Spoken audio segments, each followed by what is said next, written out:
Nesse vídeo eu vou listar os melhores e piores mistérios do Brasil, depois da vinheta.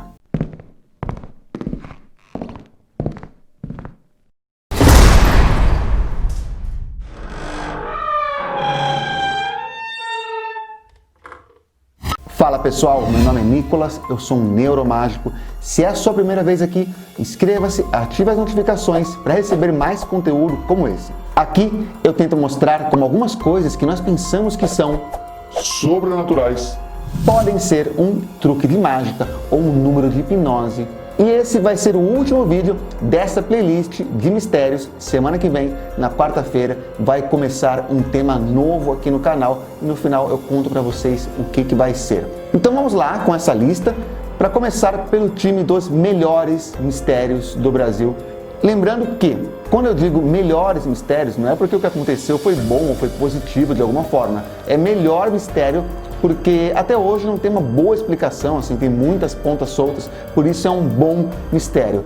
Ah, agora eu entendi! E eu digo isso porque o primeiro mistério é algo muito triste, é uma história triste, é onde está o corpo de Elisa Samúdio. Bem, eu imagino que vocês conheçam o caso da Elisa Samúdio e do goleiro Bruno, mas o grande mistério é aonde que está esse corpo. Já fazem 10 anos e nunca encontraram o corpo. A mãe da Elisa Samúdio disse em uma entrevista recentemente que ainda tem muita esperança de encontrar o corpo da filha e também disse que ela acredita que para o goleiro Bruno o corpo da Elisa seja como um troféu. O que é uma característica de um psicopata. Guardar troféus é coisa de psicopata, de assassino de filme policial dos anos 90. Bem, o goleiro Bruno já está cumprindo a pena no regime semiaberto, já foi até contratado por um time do Acre.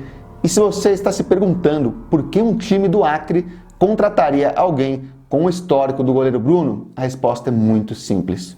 O que ele acrescenta para o futebol acreano? Visibilidade. Agora, pelo time dos piores mistérios, o poltergeist brasileiro.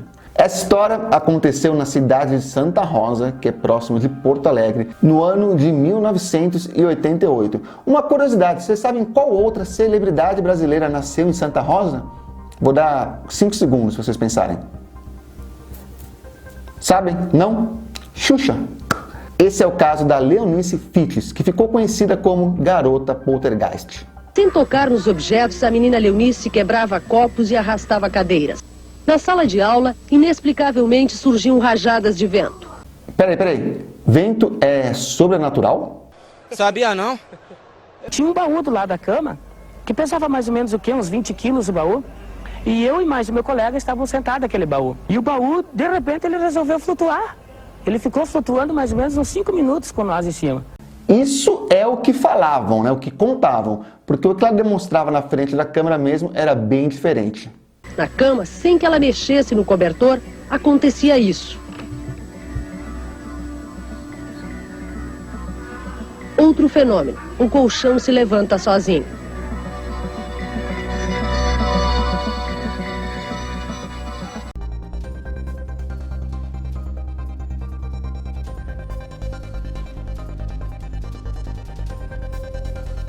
Certo, e você deve estar se perguntando, ok, Nicolas, quer dizer que isso era inventado, mas o que eles ganhavam com isso?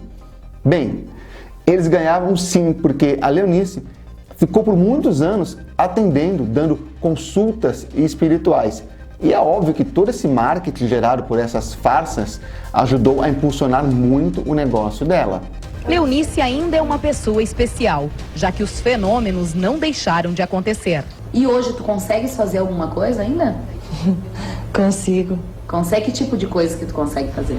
Sim, tipo, apagar uma lâmpada, um ventilador. Nos mostraria? Não. Eu acho que é uma coisa assim que eu não tenho obrigação para mostrar para ninguém. Não quero provar que eu ainda faço isso e nem que um dia eu fiz. Né? O que eu fiz está provado, né? Agora eu não gostaria de mexer com isso de novo. Mostraria? Não. Mostraria? Não. 14 anos depois, a repórter que gravou essas cenas confessou que percebeu na hora que tudo era uma armação. Bom, eu estive lá há 14 anos fazendo essa matéria para o Fantástico. Lembro que eu vi essa menina deitada na cama. O que mais me chamou a atenção é que eu não pude entrar no quarto antes que ela estivesse deitada na cama. E ela também não saiu da cama até que eu saísse do quarto. Então a gente fica cheio de dúvidas. Eu vi aquele colchão mexer, aquelas coisas. Aí eu pergunto para vocês, por que esperou 14 anos para confirmar isso?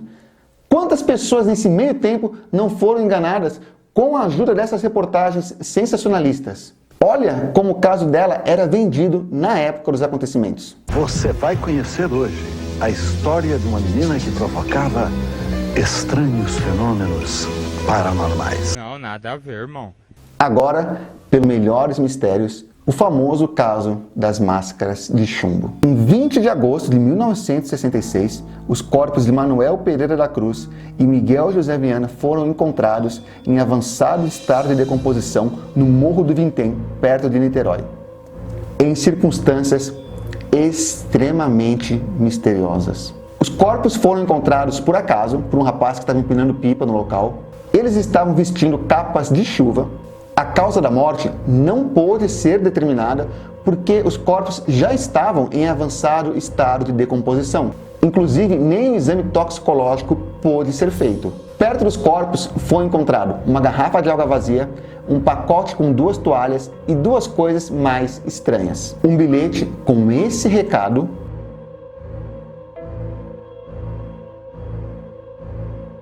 e a outra coisa ainda mais estranha, 2 máscaras de chumbo, daquelas que são usadas para proteger contra radiação.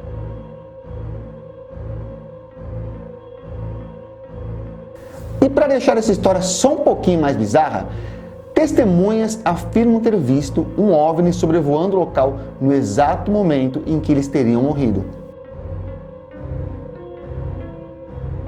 A teoria mais plausível é que eles teriam consumido alguma droga psicoativa com a intenção de se contactar com alienígenas. Os óculos seriam para proteger da radiação dos OVNIs.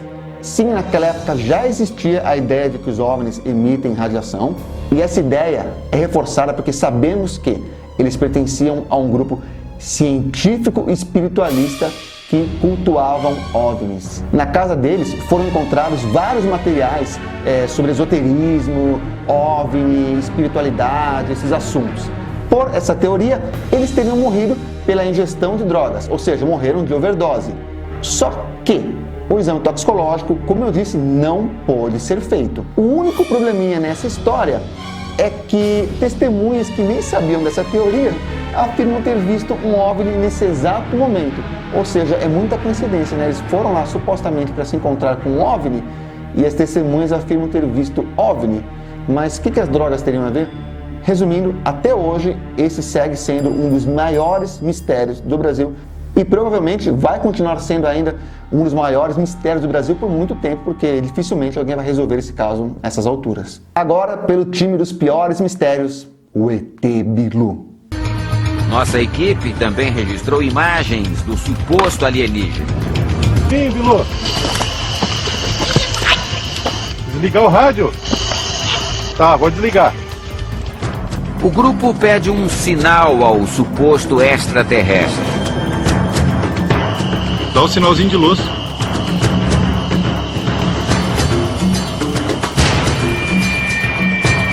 Nosso cinegrafista mostra o momento em que Bilu dá um salto para frente. Da cabeça, né?